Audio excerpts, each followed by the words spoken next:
अस्सलाम वालेकुम। आज के लेक्चर में मैंने पोटेंशियल ग्रेडियंट के टॉपिक को डिस्कस करना है। तो अगर पोटेंशियल ग्रेडियंट को देखें तो ये दो वर्ड से मिलकर बना है, एक है पोटेंशियल और दूसरा है ग्रेडियंट। तो हम जरा देख लेते हैं कि पोटेंशियल क्या होता है, ग्रेडियंट क्या होता है, उसके बाद हम पोटेंशियल ग्रेडियंट की बात करेंगे। तो सबसे पहला जो वर्ड है यहाँ पे वो है जी पोटेंशियल, और उसके बाद हम ग्रेडियंट की बात करेंगे। तो पोटेंशियल क्या होता है, देखिए इमेजिन आपके पास कोई सा भी एक चार्ज है, लेट्स सपोज ये एक पॉजिटिव चार्ज है और इसकी कोई ना कोई ऐसे फील्ड मौजूद है इसके गिर्द। अगर आप इस फील्ड के बाहर से किसी टेस्ट चार्ज को आप यहां पे इस फील्ड के अंदर लेके आना चाहते हैं, लेट्स सपोज इस पॉइंट पे लेके आना चाहते हैं इस चार्ज को, तो लेट्स सपोज ये पॉइंट ए है। तो अब देखें ये चार्ज, क्योंकि आपको पता है पॉजिटिव चार्ज है और ये भी पॉजिटिव चार्ज है, पॉजिटिव एंड पॉजिटिव एक दूसरे को रिपेल करते हैं। तो अब इस चार्ज को यहां तक मूव कराने के लिए आपको कुछ काम करना पड़ेगा, कुछ वर्क करना पड़ेगा। तो यही जो वर्क होता है किसी भी यूनिट चार्ज पे, जब आप उसको मूव कराते हैं अगेंस्ट द फील्ड, जब आप चार्ज को कहां से आउटसाइड द इलेक्ट्रिक फील्ड से इनसाइड द इलेक्ट्रिक फील्ड लेके आते हैं, उस दौरान जितना वर्क किया जाएगा पर यूनिट चार्ज, उस वर्क पर यूनिट चार्ज को आप क्या कहेंगे, पोटेंशियल कहेंगे। पोटेंशियल को V से डिनोट करते हैं। ये किस चीज के इक्वल होगा, work done per unit test charge के इक्वल होता है। और इस दौरान याद रखिएगा चार्ज कभी भी इस पॉइंट से यहां तक मूव कराते हुए कभी भी एक्सेलरेट नहीं होगा एक यूनिफॉर्म स्पीड से। आप इसको आउटसाइड द फील्ड से इनसाइड द फील्ड लेके आएंगे। इस दौरान जितना वर्क होगा पर यूनिट चार्ज, उसको आप क्या कहेंगे, पोटेंशियल V कहेंगे। इसके बाद जो दूसरी चीज है वो है ग्रेडियंट। दूसरी जो टर्म है वो आपके पास क्या है, ग्रेडियंट। ग्रेडियंट को आप डिफाइन करते हैं कि ये एक रेट ऑफ चेंज होता है with respect to some displacement. किसी भी फिजिकल क्वांटिटी में अगर आप उसका रेट ऑफ चेंज देखें विद रिस्पेक्ट टू डिस्प्लेसमेंट, तो ये जो rate of change with respect to displacement for that quantity क्या कहलाएगा, ग्रेडियंट कहलाएगा। तो मैं लिख सकता हूं the rate of change of quantity with respect to displacement is called gradient। किसी भी फिजिकल क्वांटिटी का rate of change with respect to displacement या डिस्टेंस क्या कहलाएगा, ग्रेडियंट कहलाएगा। अब वर्ड है यहां पे पोटेंशियल ग्रेडियंट। तो जैसे कि वहां पे हमने कहा है कि ग्रेडियंट का मतलब होता है rate of change of physical quantity, तो अब यहाँ पे जो फिजिकल क्वांटिटी है वो क्या है जी, इलेक्ट्रिक पोटेंशियल है। एंड इलेक्ट्रिक पोटेंशियल का change with respect to displacement delta r क्या कहलाएगा, पोटेंशियल ग्रेडियंट कहलाएगा। तो इसकी हम डेफिनेशन कुछ इस तरह से लिख सकते हैं, the rate of change of electrical potential या इलेक्ट्रिक पोटेंशियल डेल्टा वी, किस चीज का चेंज, पोटेंशियल का change with respect to displacement delta r is known as potential gradient। तो डिस्प्लेसमेंट के रिस्पेक्ट से किस चीज का चेंज, इलेक्ट्रिक पोटेंशियल का चेंज क्या कहलाएगा, पोटेंशियल ग्रेडियंट कहलाएगा। तो ये इसकी स्टेटमेंट या इसकी डेफिनेशन हो गई। अब हम इसकी एक्सप्लेनेशन लिखना चाहते हैं। तो एक्सप्लेनेशन एंड डेरिवेशन को मैंने एक ही हेडिंग में लिखा है, consider two oppositely charge parallel plates delta r distance apart as shown in figure. Let's suppose आपके पास कोई सी भी दो अपोजिटली चार्ज पैरेलल प्लेट है, एक पे पॉजिटिव चार्ज है और दूसरे पे नेगेटिव चार्ज है, और इनके दरमियान का जो सेपरेशन है उसको हमने डेल्टा आर से डिनोट किया हुआ है। यहाँ पे इन दो प्लेट्स के दरमियान का जो डिस्टेंस है वो क्या है, डेल्टा आर है। लेट्स सपोज ये प्लेट ए है और ये आपके पास प्लेट बी है। प्लेट ए पॉजिटिवली चार्ज है और प्लेट बी आपके पास नेगेटिवली चार्ज है। और आप जानते होंगे जो पॉजिटिव चार्ज होता है या पॉजिटिव प्लेट होती है, ये हाई पोटेंशियल प्लेट होती है। यहाँ पे पोटेंशियल क्या है, हाई पोटेंशियल। और यहाँ पे आपके पास जो पोटेंशियल होगा वो क्या होगा, लो पोटेंशियल होगा। ठीक है, प्लेट ए क्या है, हाई पोटेंशियल पे, और प्लेट बी लो पोटेंशियल पे है। तो ये बातें मैंने यहां पे लिखी है, consider two oppositely charge parallel plates delta r distance apart is shown in figure. The plates have potential VA and VB. इस प्लेट का पोटेंशियल क्या है? VA है, और इस पोटेंशियल का इस प्लेट का जो पोटेंशियल है वो क्या है? VB है, रिस्पेक्टिवली, सच दैट ज्यादा पोटेंशियल माइनस कम potential is equal to change in potential, या पोटेंशियल डिफरेंस के इक्वल होगा। देखें, ज्यादा पोटेंशियल में से कम पोटेंशियल को माइनस किया तो ये चेंज इन पोटेंशियल आ गया। इसके बाद नेक्स्ट जो पॉइंट है वो क्या है? When a unit positive test charge Q naught is move from plate of lower potential to higher potential VB से VA की तरफ मूव करते हैं, work W is done on the charge that is. अच्छा, अब आप किसी भी unit positive test charge Q naught को इस B प्लेट से A प्लेट की तरफ मूव कराना चाहते हैं, तो अब आपको पता है कि ये चार्ज तो खामखा ऐसे ऊपर की तरफ तो जाएगा नहीं, क्योंकि ये पॉजिटिवली चार्ज होता है और ये नेगेटिव प्लेट इसको अट्रैक्ट करेगी, ये पॉजिटिव प्लेट इसको रिपेल करेगी। फिर भी आपने इस चार्ज को ऊपर की तरफ मूव करना है तो आपको अगेंस्ट द फील्ड कुछ वर्क करना पड़ेगा। तो यही जो आपके पास वर्क होगा उसको हमने यहाँ पे लिखा है, वर्क इक्वल होता है F dot delta R, force और डिस्प्लेसमेंट का डॉट प्रोडक्ट होता है। तो ये देखिए, इस बात को दोबारा समझ लें, when a unit positive test charge Q naught is move from plate of lower potential, जब उसको लोअर पोटेंशियल से हायर पोटेंशियल की तरफ लेके जाते हैं, वर्क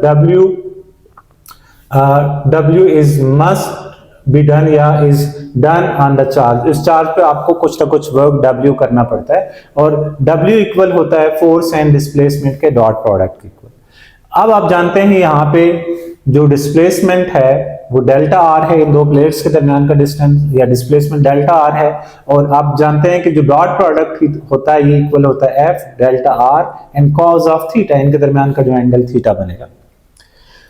अगर यहां पे देखें, इस चार्ज पे कौन सी फोर्स लगानी पड़ेगी यहां से यहां तक मूव कराने के लिए? वैसे अगर आप देखें तो इस पे जो फोर्स लग रही होती है वो इलेक्ट्रोस्टैटिक फोर्स होती है या कूलम फोर्स होती है। कूलम फोर्स चाहती है कि ये चार्ज नेगेटिव प्लेट की तरफ अट्रैक्ट हो और पॉजिटिव प्लेट इसको रिपेल करे, इस पे लगने वाली फोर्स डाउनवर्ड होगी, लेकिन आपने इसको अपवर्ड मूव कराना है। तो इस पे जो फोर्स लग रही है वो कौन सी है? Q नॉट E फोर्स है, जिसको आप कहते हैं जी कूलम्स फोर्स है, या फिर इसको आप कह सकते हैं इलेक्ट्रोस्टैटिक फोर्स है। अब देखें, इस पे लगने वाली फोर्स डाउनवर्ड है, लेकिन इसको आप अपवर्ड मूव करा रहे हैं, तो यहाँ पे एंगल थीटा कितना बन जाएगा? 180 डिग्री बन जाएगा।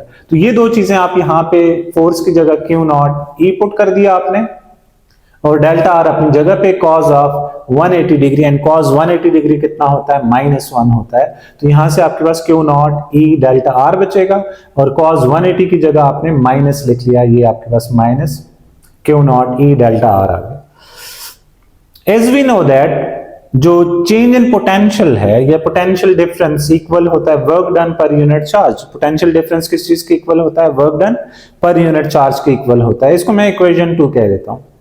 अब आपने क्या करना है, इक्वेशन, इसको मैंने इक्वेशन 3 कह दिया, इक्वेशन 2 को इक्वेशन 3 में पुट कर लो। तो यहां पे देखें, वर्क की जगह -Q naught E delta are यहां पे सब्स्टिट्यूट करेंगे यूजिंग इक्वेशन 2 इन इक्वेशन 3। तो क्या बनेगा आपके पास इक्वेशन 3? डेल्टा V, देखें इस डेल्टा V को अपनी जगह पे एज इट इज रखा है, और W की जगह -Q naught E delta are put कर दिया, -Q naught E delta are put कर दिया, डिवाइडेड बाय Q नॉट, ये वाला अपनी जगह पे एज इट इज रह जाएगा। अब Q नॉट के साथ न्यूट्रलाइज हो गया, और बाकी आपके पास क्या बच रहा है? Delta V is equal to -E delta R आ गया।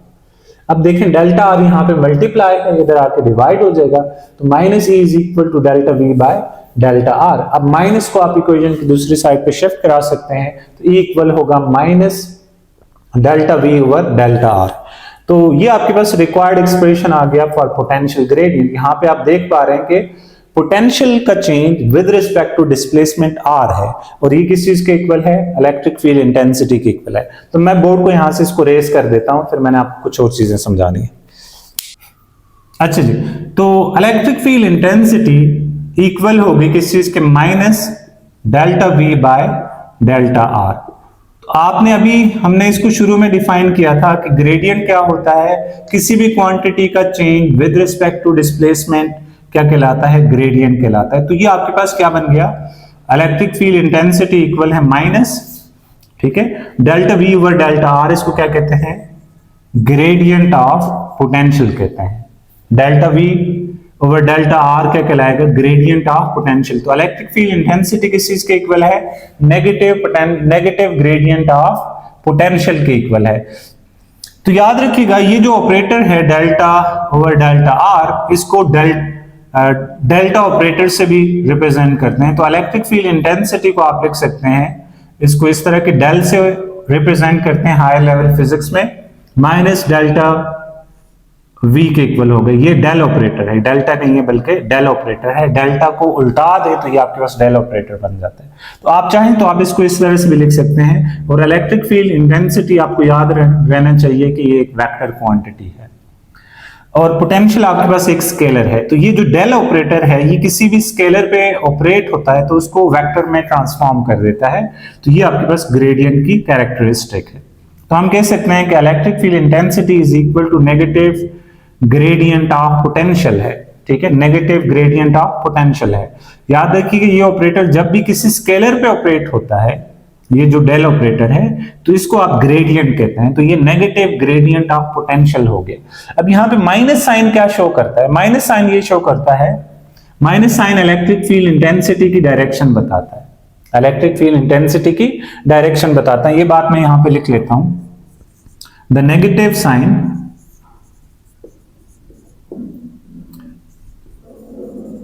indicates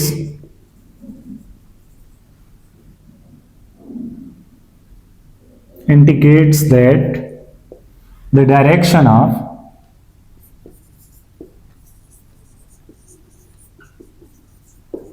electric field intensity is along decreasing potential। Negative sign की क्या मीनिंग है, द नेगेटिव साइन शोज या indicates that the direction of electric field intensity is along decreasing potential. अब यहां पे देखें, ये हाई पोटेंशियल है और ये लो पोटेंशियल है, और इलेक्ट्रिक फील्ड लाइंस की डायरेक्शन आप देखें इधर को है। देखें इधर को पोटेंशियल भी क्या हो रहा है, डिक्रीज हो रहा है, और इधर ही आपके पास इलेक्ट्रिक फील्ड इंटेंसिटी की डायरेक्शन है। तो इसी बात की तरफ ये नेगेटिव साइन इंडिकेट करता है कि जो इलेक्ट्रिक फील्ड इंटेंसिटी की डायरेक्शन है वो हमेशा डिक्रीजिंग पोटेंशियल की डायरेक्शन में होगा। तो पोटेंशियल इधर डिक्रीज हो रहा है तो इधर ही आपके पास इलेक्ट्रिक फील्ड इंटेंसिटी होगी। इसके बाद हमने इसके कुछ, मैंने आपको कहा था कि जब हम पोटेंशियल ग्रेडियंट के टॉपिक को पढ़ेंगे तो वहां पे मैं आपको ये बताऊंगा कि वोल्ट पर मीटर इक्वल होता है न्यूटन पर कूलम के। वोल्ट पर मीटर किस चीज के इक्वल होता है, ये आपके पास असाइनमेंट भी है कि वोल्ट पर मीटर इक्वल होता है न्यूटन पर कूलम के। तो आपको पता है कि as electric field intensity equal होती है फोर्स पर यूनिट चार्ज के, force per unit test charge की इक्वल होती है। फोर्स की यूनिट न्यूटन आ गई और चार्ज की यूनिट कूलम आ गई, तो न्यूटन पर कूलम इलेक्ट्रिक फील्ड इंटेंसिटी की यूनिट हो गई थी। तो आज आपने पढ़ा कि इलेक्ट्रिक फील्ड इंटेंसिटी इक्वल होती है, इलेक्ट्रिक फील्ड इंटेंसिटी इक्वल होती है delta we bye delta are, negative gradient of potential की इक्वल है। अब देखिए डेल्टा वी, वी के यूनिट्स क्या होते हैं जी, वोल्ट्स होते हैं, और डिस्टेंस के यूनिट क्या होते हैं, मीटर। तो ये वोल्ट पर मीटर भी इसके यूनिट्स हो जाएंगे। अगर आपको ये असाइनमेंट में ये सवाल दिया जाता है कि आप शो करें कि वोल्ट पर मीटर इक्वल होता है न्यूटन पर कूलम के, तो आपने कुछ इस तरह से करना है। मैं बोर्ड को यहां से रेज कर देता हूं। एक असाइनमेंट है ये कि शो दैट न्यूटन पर coulomb is equal two volt पर मीटर।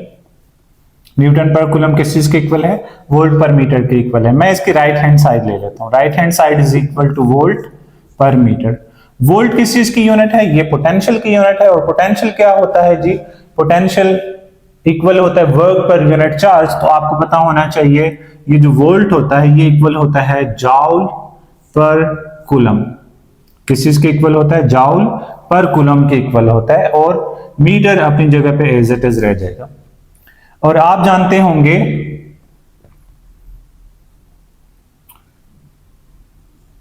आप जानते हो कि जो जाउल होता है ये kilogram metre square per second square के इक्वल होता है, divided by coulomb into metre. अपनी जगह पे 1 मीटर मीटर के साथ कट जाएगा और बाकी आपके पास क्या बच जाएगा, kilogram metre per second square divided by coulomb आ जाएगा।